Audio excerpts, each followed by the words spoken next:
Okay, welcome students. मैं आप लोगों का क्लास 11th NCERT मैथ्स के इस लेक्चर में आपका बहुत बहुत वेलकम करता हूं।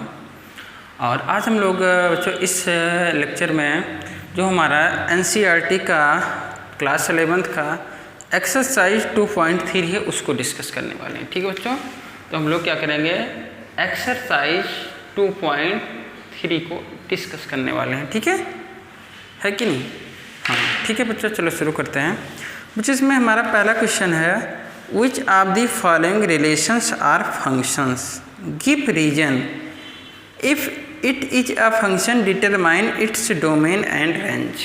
ठीक है बच्चों, हमें क्या करना है बच्चों, जो हमारा क्वेश्चन नंबर 1 है उसमें बच्चों करना ये है कि आपको डिसाइड करना है कि उसमें कौन सा फंक्शन है कौन सा नहीं है। ठीक है, तो बच्चों देखो पहला पार्ट है, देखो पहला पार्ट क्या है हमारे पास, जो हमारे पास बच्चों पहला पार्ट गिवन है वो है 2, 1, 5, 1 ऐसे गिवन है बच्चों। ठीक है, ये हमारे सेट के अंदर में ऐसे लिखा गया है। ठीक है, 8, 1 है बच्चों। ठीक है, अगला है 11, 1 है, और अगला है 14, 1 है, और 17, 1 है बच्चों। ठीक है, चलो बच्चों देखते हैं, हम डिस्कस कर लेते हैं क्या ये फंक्शन है कि नहीं है। ठीक है, तो बच्चों हमने जब आपको फंक्शन के थ्योरी क्लास पढ़ाई थी उसमें हमने आपको किसी फंक्शन को पहचानने का तरीका बताया था। ठीक है, हमने बताया था आपको फंक्शन में इमेज हमेशा कैसी होनी चाहिए, एक एलिमेंट के लिए इमेज हमेशा यूनिक होनी चाहिए। ठीक है, तो देखिए 2 की भैया इमेज क्या है, 1 है, यूनिक इमेज मिली ना 2 की, अभी तक तो यूनिक ही है। आगे बढ़ लेते हैं, 5 की इमेज 1 है, अभी 5 की इमेज यूनिक ही मानेंगे। ठीक है, जब तक इमेज रिपीट ना हो जाए, एक दूसरी इमेज ना बन जाए जब तक, तब तक उसको यूनिक ही मान के चलोगे। अभी 2 की इमेज 1 यूनिक है। ठीक है, 5 की इमेज 1 ये भी क्या है, यूनिक ही है। ठीक है, 8 की इमेज 1 है, ये भी 8 के लिए यूनिक ही है। ये 11 की इमेज 1 है, ये भी यूनिक ही है। 14 की इमेज 1 है, ये भी यूनिक ही है। 17 की इमेज 1 है, ये भी यूनिक ही है। तो कहने का मतलब हर एक एलिमेंट की अपनी एक यूनिक इमेज है। यूनिक इमेज का मतलब ये होगा उसी एलिमेंट के लिए दूसरी इमेज नहीं बन रही है। ठीक है, तो मतलब जितनी भी इमेज है 1 यूनिक है, भले ही 1 सबकी इमेज है, सभी एलिमेंट 2, 5, 8, 11, 14 और 17 सबकी इमेज 1 है, लेकिन 1 क्या है, सबके लिए यूनिक है। 2 भी कहेगा 1 हमारे लिए यूनिक है, 5 भी कहेगा 1 हमारे लिए यूनिक है, 8 कहेगा 1 हमारे लिए यूनिक है, 11 कहेगा 1 हमारे लिए यूनिक है। ठीक है, यानी कि अभी 2 किससे मिला होता है, अगली बार 3 से, तो वो यूनिक नहीं रह जाता, क्योंकि 2 एक बार 1 से मिला है, 2 दूसरी बार 3 से मिल जाएगा तो यूनिक नहीं रह जाएगा। ठीक है, तो ये फिलहाल क्या है, आपका एक फंक्शन है। ठीक है, क्या लिखेंगे रीजन बच्चों,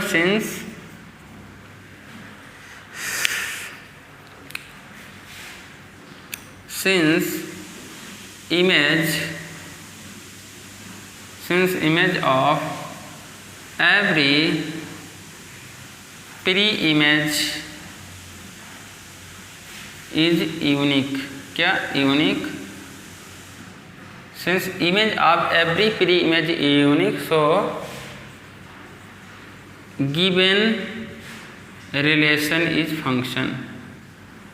ओके बच्चों, गिवन रिलेशन इज फंक्शन, इसलिए जो हमारा रिलेशन है वो एक फंक्शन हो गया। ठीक है बच्चों, आ गया ना, एक फंक्शन हो गया। ठीक है, डोमेन और रेंज, अब इसकी अगर जो फंक्शन है तो हमें इसकी डोमेन और रेंज भी बतानी है। ठीक है, चलो देखते हैं डोमेन क्या हो जाएगा बच्चों, डोमेन और रेंज बताना। ठीक है, डोमेन होता क्या है बच्चों, डोमेन का मतलब होता है set of first elements of order pairs, जो हमारे ऑर्डर पेयर्स हैं उनके पहले एलिमेंट का सेट बना लो। ठीक है, तो क्या हो जाएगा बच्चों इसमें 2, 5, 8, 11, 14 एंड 17। इनका हमने क्या कर लिया, सेट बना लिया फर्स्ट एलिमेंट्स का। ये हमारा क्या हो गया, डोमेन हो गया। ठीक है बच्चों। अब रेंज मतलब होता है सेकंड एलिमेंट का सेट। अब बच्चों देखो सेकंड एलिमेंट 1 ही है, हर बार 1 ही मिल रहा है, तो 1 को हम एक बार ही लिखेंगे तो क्या हो जाएगा, यही हमारा रेंज बन गया। ठीक है बच्चों, ये हो गया हमारा रेंज। ठीक है। अब बच्चों चलो देखो सेकंड पार्ट की बात करते हैं बच्चों। ठीक है, तो पहला पार्ट तो हमारा फंक्शन हो गया, उसके हमने डोमेन और रेंज को भी कैलकुलेट कर लिया। ठीक है। अब चलिए बच्चों हम लोग देखते हैं सेकंड क्वेश्चन, सेकंड पार्ट इसका बच्चों। उसमें दिया गया है 2 जो है 1 के साथ एसोसिएट कर रहा है, 4 जो है 2 के साथ एसोसिएट कर रहा है बच्चों, 6 जो है 3 के साथ एसोसिएट कर रहा है, 8 जो है 4 के साथ एसोसिएट कर रहा है, और 10 जो है 5 के साथ एसोसिएट कर रहा है बच्चों। ठीक है। 12 जो है 6 के साथ एसोसिएट कर रहा है, 12 6 के साथ एसोसिएट कर रहा है बच्चों, और 14 जो है 7 के साथ एसोसिएट कर रहा है। ठीक है, ये रहा बच्चा हमारा क्वेश्चन है। ठीक है, ये हमारा क्वेश्चन है स्टूडेंट। ठीक है, चलो देखते हैं क्या ये फंक्शन है कि नहीं है। हमें देखना होगा इमेज यूनिक आनी चाहिए। 2 की इमेज 1 है, ठीक है बच्चों, यूनिक है। 4 की इमेज 2 है, यूनिक है।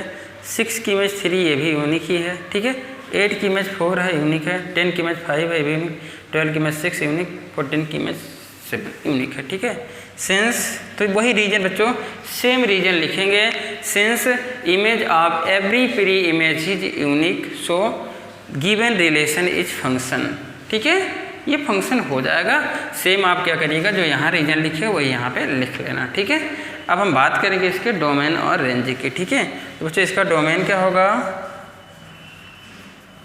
इसका डोमेन क्या होगा और रेंज क्या होगा। ठीक है, डोमेन क्या है बच्चों, डोमेन मतलब set of first elements from order pair. तो पहले एलिमेंट क्या बच्चों, 2 है, 4 है, 6 है, 8 है, 10 है, 12 है और 14। ये हमारे फर्स्ट एलिमेंट्स हो गए बच्चों। ठीक है। अब रेंज का मतलब क्या होता है बच्चों, set of second element 1, 2, 3, 4, 5, 6 and 7 बच्चों। ये हो गया हमारा रेंज हो गया बच्चों। ठीक है, ये हमारा रेंज रहा। ठीक है। चलो बच्चों, ये तो हमने फर्स्ट और सेकंड एलिमेंट को, फर्स्ट और सेकंड पार्ट को बच्चों हमने डिस्कस कर लिया। ठीक है। अब बच्चों चलो देखते हैं थर्ड को। थर्ड पार्ट बच्चों इसमें कर दिया है। ठीक है। थर्ड पार्ट हमारे क्वेश्चन का है, कुछ इस तरीके से है। इसमें जो पेयर दिया है 1 और 3 का पेयर है बच्चों। ठीक है। अगली बार 1 और 5 का पेयर है, फिर अगली बार क्या है 2 और 5 का पेयर है। 1 का 3 के साथ, 1 का 5 के साथ, 2 का 5 के साथ बच्चों। ठीक है, ये पेयर हो गए। ठीक है। अब चलो बच्चों इसमें ऑब्जर्व करो, देखो क्या ये फंक्शन के रूल को फॉलो कर रहा है। 1 का इमेज क्या है, 3 है। अगली बार 1 का इमेज क्या हो गया, 5 हो गया। ठीक है। तो इमेज यूनिक नहीं रहा ना, इमेज तो बदल गया। एक बार 3 रहा 1 का इमेज, दूसरी बार 5 हो गया इमेज। ठीक है। तो इमेज तो यूनिक नहीं रहा ना। अगर जो इमेज यूनिक नहीं रहा तो ये फंक्शन भी नहीं रह जाएगा। ठीक है कि नहीं, क्योंकि फंक्शन का बेसिक क्राइटेरिया होता है कि इमेज हमेशा यूनिक होनी चाहिए बच्चों। ठीक है। तो क्या लिखेंगे स्टूडेंट्स, यहाँ पे हम लोग लिखेंगे since 1 has element 1 has 2 images that are 3 and 1 के पास 2 इमेज है, 3 और 5 है। ठीक है। So given relation is not function. अब इमेज यूनिक नहीं रहेगी बच्चों तो ये फंक्शन नहीं रह जाएगा, ठीक है। तो ये हो गया हमारा क्वेश्चन नंबर 1 का सलूशन, कंप्लीट सलूशन रहा बच्चों। हमने पार्ट 3 को भी तीनों पार्टों को अच्छे से एक्सप्लेन किया, ठीक है। तो ये होगा बच्चों, ठीक है। अब क्वेश्चन नंबर 2 पे आएंगे बच्चों हम लोग, ठीक है। आप इसको नोट कर लो बच्चों, नोट डाउन कर लीजिए क्वेश्चन नंबर 1 के सलूशन को, ठीक है। हाँ,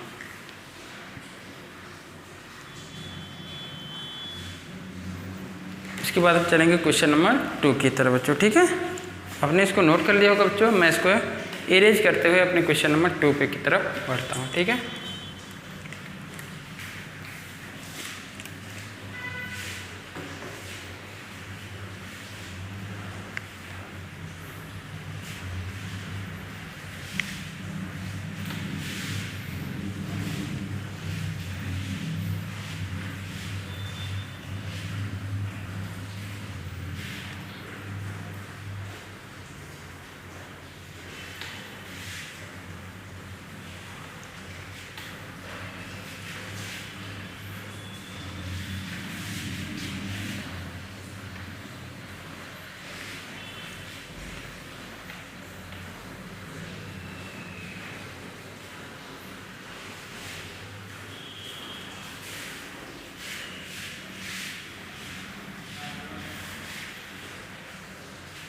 ठीक है, ये हो गया। चलिए बच्चों, अब हम लोग अपने क्वेश्चन नंबर 2 को डिस्कस करते हैं, ठीक है। क्वेश्चन नंबर 2 में कहा क्या गया, सबसे पहले उसको नोट करते हैं हम लोग, ठीक है। क्वेश्चन नंबर 2, ठीक है बच्चों।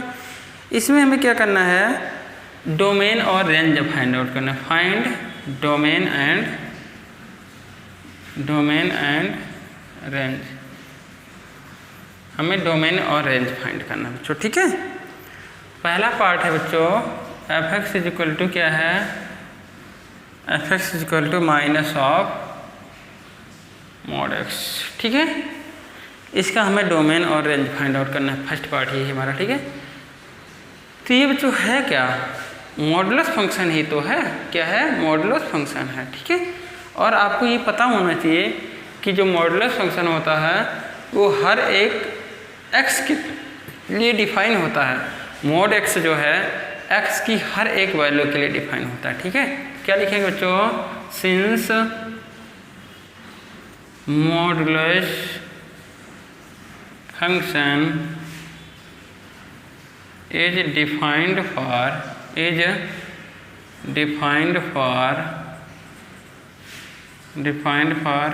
एवरी वैल्यू ऑफ x की हर एक वैल्यू के लिए डिफाइन है, ठीक है। इसलिए क्या हो जाएगा, डोमेन इज इक्वल टू क्या आ जाएगा बच्चों, डोमेन इज इक्वल टू आ जाएगा रियल नंबर, ठीक है। ये क्या होगा, डोमेन इसका रियल नंबर होगा, ठीक है बच्चों। अब आते हैं रेंज की बात करते हैं बच्चों, ठीक है कि नहीं। अब देखो बच्चों, हाँ लिखेंगे क्या, since range of f x is equal to mod x is set of non negative real numbers, ठीक है बच्चों। जो f x equal to mod x का रेंज होता है बच्चों, वो होता है set of non negative real numbers होता है, ठीक है। अच्छा ये बताओ, so range of f x is equal to minus mod x, यानी कि रेंज क्या हो जाएगा, सो range of f x range equal to क्या हो जाएगा हमें, सेट ऑफ नॉन पॉजिटिव। देखो बच्चों, जब मॉड एक्स होगा तो नॉन नेगेटिव रहेगा, जब माइनस मॉड एक्स होगा तो नॉन पॉजिटिव हो जाएगा। Set of non positive real number. अच्छा ये बताओ बच्चों, set of non positive real number को हम कैसे लिख सकते हैं। लिख सकते हैं उसको नॉन पॉजिटिव, मतलब पॉजिटिव इन्वॉल्व नहीं होना चाहिए, मतलब सारे निगेटिव ले लो और साथ ही साथ जीरो ले लो, तो यही हो जाएगा बच्चों हमारा रेंज हो जाएगा। ठीक है, तो ये हमारे क्वेश्चन का डोमेन हो गया और ये हमारे क्वेश्चन का क्या हो गया, रेंज हो गया बच्चों। ठीक है, ये आ गया। ठीक है, चलिए अब आगे बढ़ते बच्चों, क्वेश्चन नंबर 2 का सेकंड पार्ट लेकर आते हैं बच्चों। ठीक है, क्या करेंगे हम लोग, सेकंड पार्ट लेकर आते हैं बच्चों। ये बहुत ज़्यादा एग्जाम में पूछा भी जाता है, इसको बहुत ध्यान से आप देखिएगा। ठीक है, सेकंड पार्ट को, सेकंड पार्ट में बच्चों क्या कहा गया है, गिवन है f x equal to square root of 9 minus x का स्क्वायर। क्या लिया गया बच्चों, 9 माइनस एक्स का स्क्वायर रूट। ठीक है, ये है बच्चों हमारा सेकंड क्वेश्चन। ठीक है कि नहीं। चलो देखो, देखते हैं बच्चों इसमें हम लोग क्या करने वाले हैं। ठीक है, तो देखो बच्चों डोमेन के लिए हम लोग देखिए, एक चीज़ ध्यान रखिएगा बच्चों, अगर जो कहीं पे स्क्वायर रूट एक्स आ जाए, स्क्वायर रूट आ जाए, ठीक है, तो स्क्वायर रूट के अंदर की वैल्यू हमेशा क्या होती है, नॉन नेगेटिव रखी जाती है। ठीक है, रूट के अंदर की वैल्यू हमेशा क्या रखते हैं, नॉन नेगेटिव। नॉन नेगेटिव मतलब 0 से लेके पॉजिटिव तक की वैल्यू रख सकते हैं। ठीक है, तो उसी रूल को फॉलो करेंगे हम लोग। ठीक है, फॉर डोमेन, डोमेन के लिए क्या करेंगे हम लोग, 9 माइनस एक्स स्क्वायर को क्या पुट करेंगे बच्चों, ग्रेटर आर इक्वल टू 0 कर देंगे बच्चों। ठीक है, तो एक्स स्क्वायर माइनस 9 क्या हो जाएगा बच्चों, लेस आर इक्वल टू 0। जैसा कि आपको पता है कि हम लोग अगर जो क्या कहते हैं, इनइक्वालिटी के दोनों साइड का साइन चेंज करते हैं तो हमारा क्या हो जाता है, इनइक्वालिटी का साइन भी पलट जाता है। ठीक है, रिवर्स हो जाएगा। ठीक है, तो यहाँ पे पहले ग्रेटर आर इक्वल टू 0 था, जब एक्स स्क्वायर पॉजिटिव बनाएंगे, 9 को नेगेटिव बनाएंगे तो क्या हो जाएगा, लेस आर इक्वल टू 0 हो जाएगा। ठीक है, हो गया कि नहीं। चलो बच्चों इसको फैक्टर कर लो, तो x माइनस 3 इसका फैक्टर कैसे करेंगे बच्चों, आराम से कर सकते हो आप। एक्स स्क्वायर 9 को क्या लिख सकते हो, 3 का square less or equal to 0। इसका फैक्टर क्या बनेगा बच्चों, x माइनस 3 और x प्लस 3 बनेगा। ठीक है, अब यहाँ से बच्चों हम क्या करेंगे, क्रिटिकल वैल्यूज निकालते हैं। क्रिटिकल वैल्यूज का मतलब होता है जिसके लिए हर एक फैक्टर 0 हो जाए। ठीक है, क्रिटिकल वैल्यूज निकालो बच्चों। ठीक है, क्रिटिकल वैल्यूज, तो पहले से क्रिटिकल वैल्यू क्या आएगी, x इज इक्वल टू 3 आएगी, दूसरे से क्रिटिकल वैल्यू क्या आएगी बच्चों, -3 आ गई। ठीक है, ये हो गया। ठीक है, अब इसके बाद बच्चों हमारा काम क्या होता है, इन क्रिटिकल वैल्यूज को हम नंबर लाइन पे शो करते हैं। ठीक है, तो चलो देखो क्रिटिकल वैल्यूज को हम नंबर लाइन पे शो करेंगे यहाँ पर। ठीक है, तो चलो सबसे पहले एक नंबर लाइन खींच लो बच्चों। ठीक है, ये हो गया हमारा नंबर लाइन। ठीक है, हमारे पास दो क्रिटिकल वैल्यूज हैं, -3 और +3, तो -3 लेट कर लो, यहाँ पे कहीं हो जाएगा बच्चों। ठीक है, ये हो गया -3 और +3 यहाँ कहीं पे हो जाएगा। ठीक है, हो गया। क्यों, अब राइट साइड में प्लस से स्टार्ट किया करो बच्चों, प्लस माइनस प्लस। ठीक है, अब देखो बच्चों हमारे पास इनइक्वालिटी क्या है, less than or is equal to 0। Less than का मतलब होता है नेगेटिव सेक्शन। देखो ये बच्चों पॉजिटिव सेक्शन है, नेगेटिव सेक्शन है और ये पॉजिटिव, तो बच्चों हमें नेगेटिव सेक्शन में फोकस करना है। क्यों, क्योंकि हमारे पास लेस देन 0 साइन है। ठीक है, तो नेगेटिव सेक्शन बच्चों हमारा कहाँ से होगा, -3 से +3 तक का सेक्शन हमारा नेगेटिव सेक्शन होगा। ठीक है, और इक्वल टू होने की वजह से -3 और +3 के साथ क्या लगेगा, क्लोज ब्रैकेट लगेगा। ठीक है, तो बच्चों इस तरीके से हमारा डोमेन क्या आ जाएगा, डोमेन आएगा हमारा, डोमेन इज इक्वल टू हो जाएगा हमारा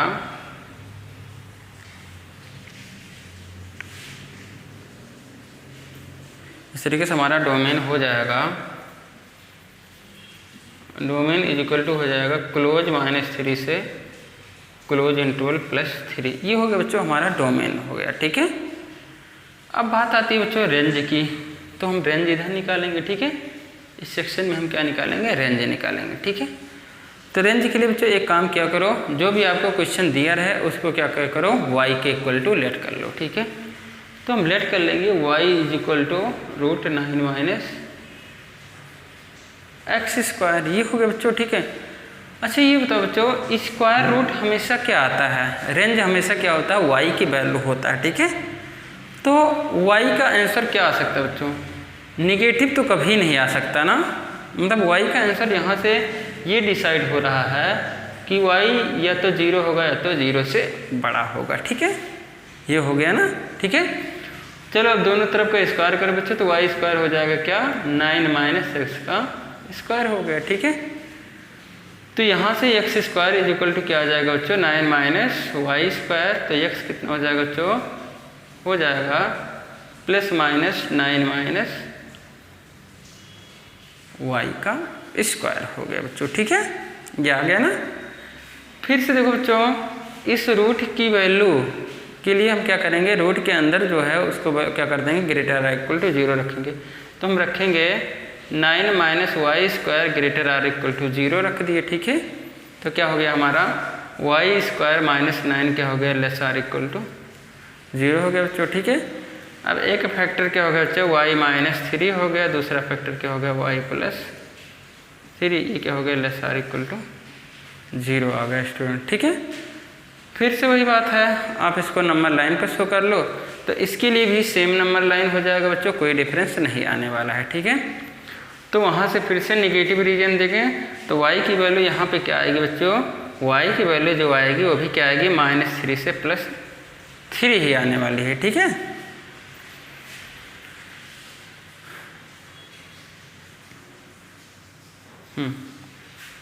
देखो ये बच्चों, ये नंबर लाइन इसके लिए भी काम कर जाएगी और इसके लिए भी काम कर जाएगी, ठीक है कि नहीं, ये होगा बच्चों, ठीक है। तो y की वैल्यू फिर से -3 से +3 ही आएगी, ठीक है बच्चों।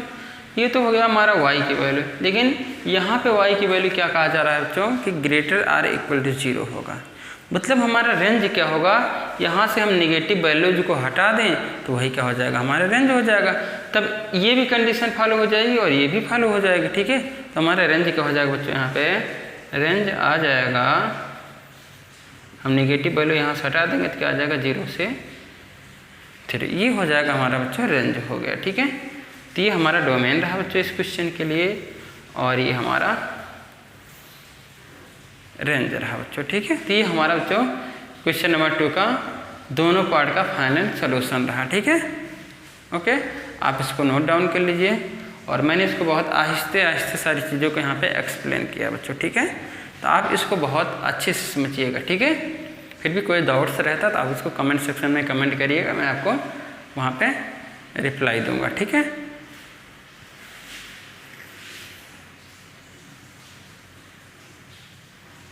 चलो ठीक है बच्चों, आपने नोट कर लिया होगा। अब हम चलते हैं बच्चों अपने अगले क्वेश्चन की तरफ, ठीक है।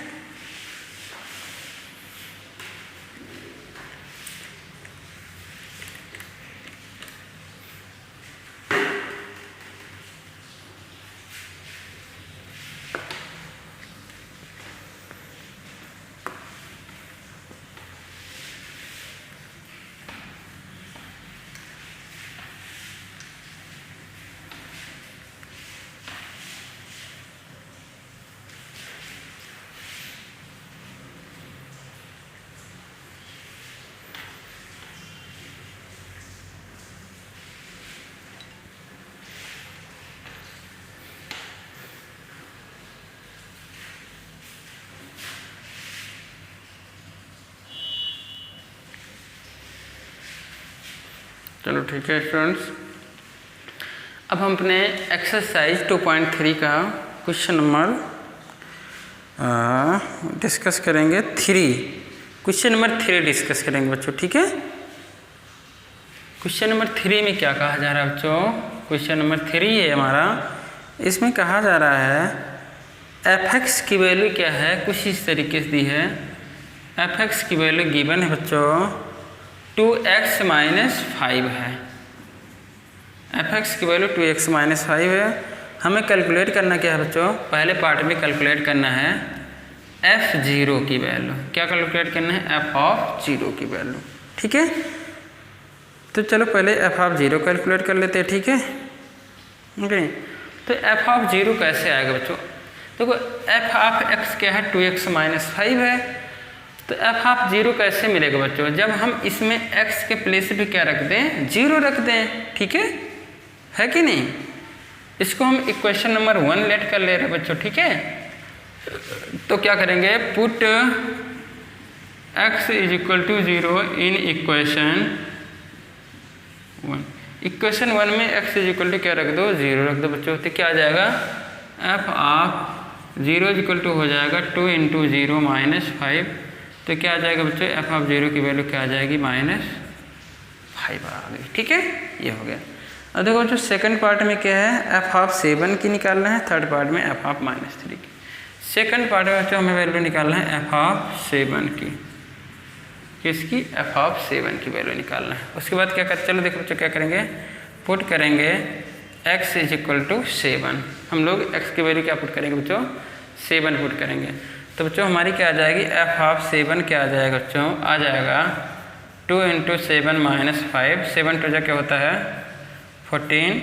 14 -5 आ जाएगा भैया एफ ऑफ 7। एफ ऑफ 7 क्या आएगा बच्चों?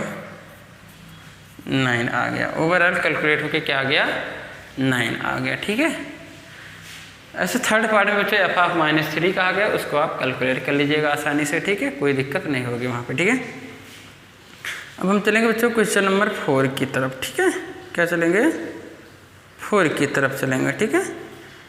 क्वेश्चन नंबर 4 में भी कुछ इसी तरीके से बच्चों क्वेश्चन नंबर 4 को देख लेते हैं क्या है, ठीक है। उसमें क्वेश्चन नंबर 4 में ये कहा गया है T C is equal to, ऐसे गिवन है बच्चों, T C is equal to given है 9c/5 + 32। ऐसे गिवन है बच्चों 9c/5 + 32 गिवन है बच्चों, ठीक है। हमें पहले पार्ट में बच्चों क्या कैलकुलेट करना है? t0 कैलकुलेट करना है। क्या? t0 कैलकुलेट करना है, ठीक है। तो देखो बच्चों t0 कैसे आएगा? जब हम क्या करेंगे? पुट करेंगे, put c is equal to 0। क्या पुट करेंगे? c is equal to 0 put करेंगे तो t0 आ जाएगा, ठीक है। तो क्या हो जाएगा बच्चों? t0 हो जाएगा 9 इंटू 0/5 + 32 हो जाएगा, ठीक है बच्चों। तो t0 की वैल्यू क्या आ जाएगी बच्चों? आ जाएगी यहाँ से 32 आ गई। t0 की वैल्यू क्या आ गई? 32 आ गई, ठीक है। अब दूसरे पार्ट में बच्चों कहा गया हमसे कि t28 की वैल्यू निकालिए, ठीक है। ये तो फर्स्ट पार्ट हो गया। ये सेकंड पार्ट, इसमें क्या कहा गया है? t28 की वैल्यू निकालो। तो बच्चों इसमें क्या कर दो? पुट कर दो c की वैल्यू 28। यहाँ पे c की वैल्यू 28 पुट कर दो तो t28 क्या आ जाएगा बच्चों? आ जाएगा 9 इंटू 28/5 + 32 हो जाएगा, ठीक है। ये हो गया। तो चलो कैलकुलेट कर लो बच्चों, क्या हो जाएगा ये अपना? आ जाएगा 9 8 28 9 क्या हो जाएगा बच्चों? 280 - 28 30, तो आ जाएगा बच्चों 250, ठीक है। ये हो जाएगा बच्चों, ठीक है। तो 252/5 + 32 हो गया। आप चाहो तो इसको क्या करो और सिंप्लीफाई कर लोगे तो क्या आ जाएगा बच्चों? t28 की वैल्यू क्या आ जाएगी बच्चों? आ जाएगी 252 + 5 2 जा 10, अब 5 3 जा 15, 15 + 1 16, ठीक है। अपॉन 5 तो कितना आ जाएगा बच्चों? आ जाएगा हमारा 3 4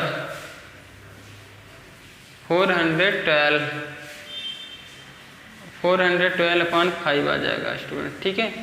ये t28 की वैल्यू आ गई बच्चों, ठीक है। ये आ गया हमारा, ठीक है। और देखो बच्चों इसमें पार्ट 3 आप आराम से कर लेंगे बच्चों। हम पार्ट 4 बताते हैं बच्चों, ठीक है। थोड़ा सा वो इससे डिफरेंट है, इसलिए मैं उसको बताना चाह रहा हूँ कि आप पार्ट 4 में डायरेक्ट में सॉल्व करो। पार्ट 3 आप आराम से लगा सकते हो, ठीक है। इसमें पूछा क्या वैल्यू बच्चों? The value of c, the value of c when tc is equal to when हैं TC इक्वल टू 212, ठीक है।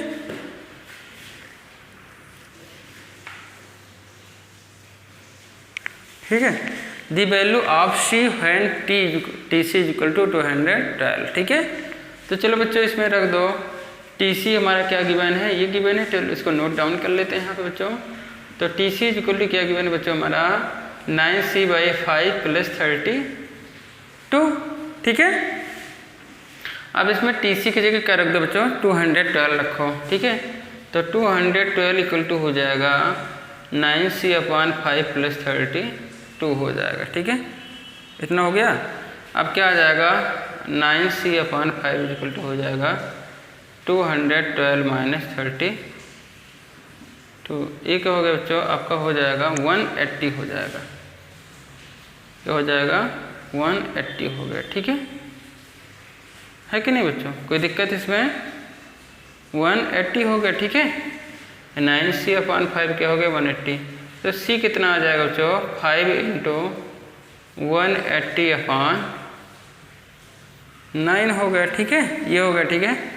अब 9 से इसको कट कर दो, 9 × 2 = 20 कट जाएगा बच्चों 20 टाइम्स, ठीक है। तो C इक्वल टू क्या आ जाएगा बच्चों 25 ×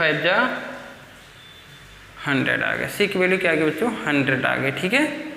ये हो गई हमारे पास C की वैल्यू, ठीक है, ये आ गया, ठीक है। तो बोलो बच्चों हमें यही C की वैल्यू यहाँ पे फाइंड भी करनी थी, ठीक है। तो C की वैल्यू क्या आ गई 100 आ गई, ठीक है।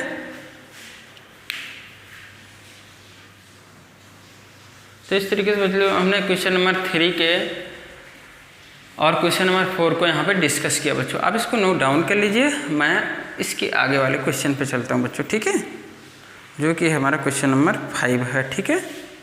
क्वेश्चन नंबर 5 को मैं डिस्कस करने चल रहा हूँ, ठीक है।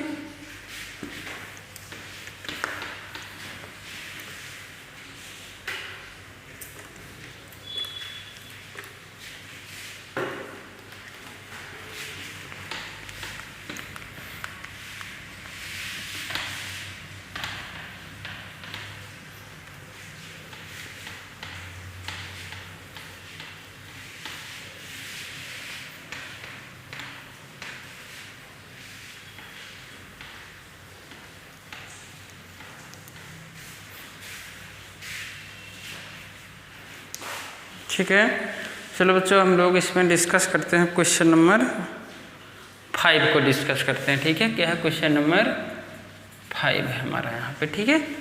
इस क्वेश्चन में कहा क्या जा रहा है बच्चों, find the range of each of the following function. हमें क्या करना है बच्चों, हर एक पार्ट का रेंज निकालना है बच्चों, ठीक है। पहला पार्ट हमारा क्या है, पहला पार्ट है f of x is equal to है 2 - 3x बच्चों, 2 - 3x गिवन है, x belonging to real number है, साथ ही साथ x > 0 है, ठीक है, ये बच्चों, ठीक है। हमें इसका क्या बताना है बच्चों, क्या बताना है, रेंज बताना है, ठीक है। चलो देखो बच्चों, ठीक है, हम तो यहीं से शुरू करेंगे, ठीक है। कहाँ से, जो हमारी रेंज जो है हमारा होता है f(x) की वैल्यू, रेंज क्या होता है बच्चों f(x) की वैल्यू ही होती है, ठीक है, कि f(x) कहाँ से कहाँ तक वैरी कर रहा है, ठीक है, वही क्या होता है हमारा रेंज होता है, ठीक है। तो देखो बच्चों हमारे पास x की वैल्यू जो है वैरी कर रही है > 0, x है क्या है पॉजिटिव है बच्चों, ठीक है।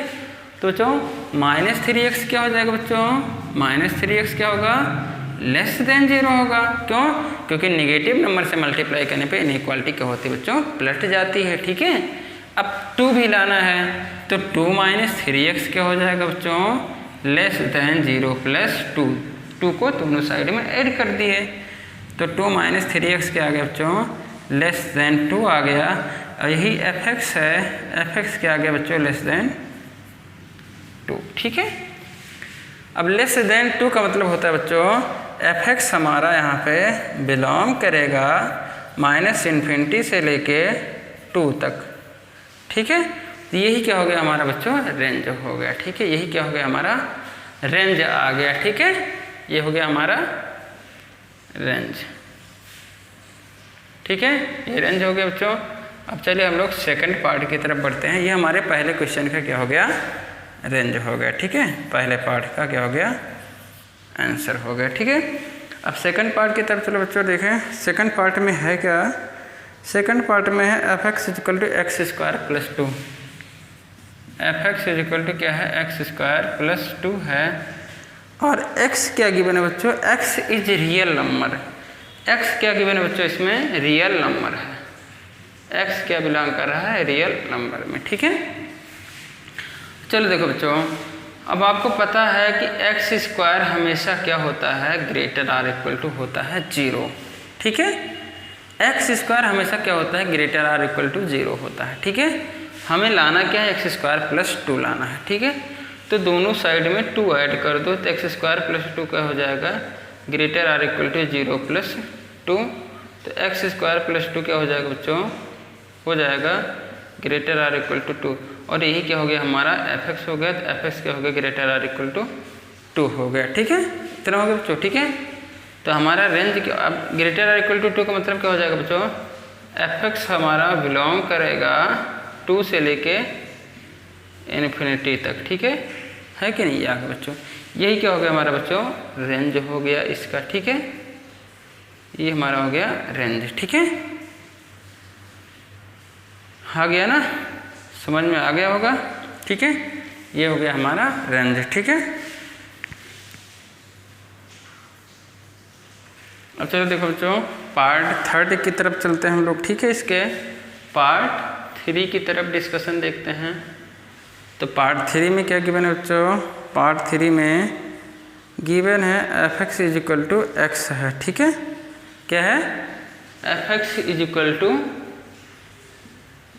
एक्स है। और एक्स क्या गिवन है, एक्स इज रियल नंबर, क्या है, रियल नंबर है, ठीक है बच्चों। इसका हमें रेंज बताना है, ठीक है, रियल नंबर, ठीक है। आप सोचिए f x is equal to x, x real number है तो एफ एक्स से भी क्या आएगा, हमेशा रियल नंबर ही तो आएगा। ये एक आइडेंटिटी फंक्शन है। आइडेंटिटी फंक्शन का आउटपुट क्या होता है, जो इनपुट होता है वही आउटपुट होता है। तो क्या होगा, एक्स अगर जो रियल नंबर है तो एफ एक्स भी तो यहाँ पे रियल नंबर ही होगा ना। तो क्या लिखेंगे बच्चों, since x is real number so F x will be also real. अगर जो x रियल नंबर है तो एफ एक्स भी क्या होगा बच्चों, हमारा रियल नंबर होगा, ठीक है। So range is equal to क्या होगा, सेट ऑफ रियल नंबर्स, ठीक है। यानी कि रेंज क्या आ गया बच्चों, हमारा रेंज आ गया आर आ गया, ठीक है, कैपिटल आर, ठीक है। तो ये रहा बच्चों, आप इस कैपिटल आर को क्या लिख सकते हो, ऐसे भी लिख सकते हो, minus infinity two plus infinity open interval बच्चों, ठीक है। ये हो गया, ठीक है। तो इस तरीके से बच्चों हमने क्या किया, जो हमारा एक्सरसाइज देख लेते हैं। इसके बाद कोई क्वेश्चन और है कि नहीं है बच्चों। हमने जो एक्सरसाइज हमारी 2.3 थी, इस पूरे एक्सरसाइज 2.3 को मैंने यहाँ पे डिस्कस कर दिया, ठीक है। अब आप लोग को करना क्या है, यहाँ पे इस जो मैंने अभी तक डिस्कशन किया है उस सारे क्वेश्चनों को नोट कर लीजिए, ठीक है। नोट करने के बाद उनको खुद से कोशिश करिए, समझिए, खुद से कोशिश करिए, ठीक है। नहीं होता तब इनको दोबारा से जो मैंने सोल्यूशन दिया है उसको आप देखिएगा, ठीक है कि नहीं बच्चों, ठीक है। तो ये हो जाएगा। अब इसके बाद हम लोग अगले लेक्चर में मिलेंगे, ठीक है। तब तक के लिए आप लोग जो चीज़ें मैंने पढ़ाई हैं उसको रिवाइज करिए, ठीक है। और हमने जितने भी कॉन्सेप्ट दिए हैं जो आप उसको रिवाइज करते रहेंगे, ठीक है। तो अगले जो हम टॉपिक लेकर आए हैं उन प्रीवियस कॉन्सेप्ट का वहाँ पे यूज होगा, तो आपको बहुत अच्छे से चीज़ें समझ में आएंगी, ठीक है। ठीक है बच्चों, ये हो जाएगा। तो आप लोग आपसे मैं अपने अगले लेक्चर में मिलेंगे। तब तक के लिए thank you very much, thanks for watching the video.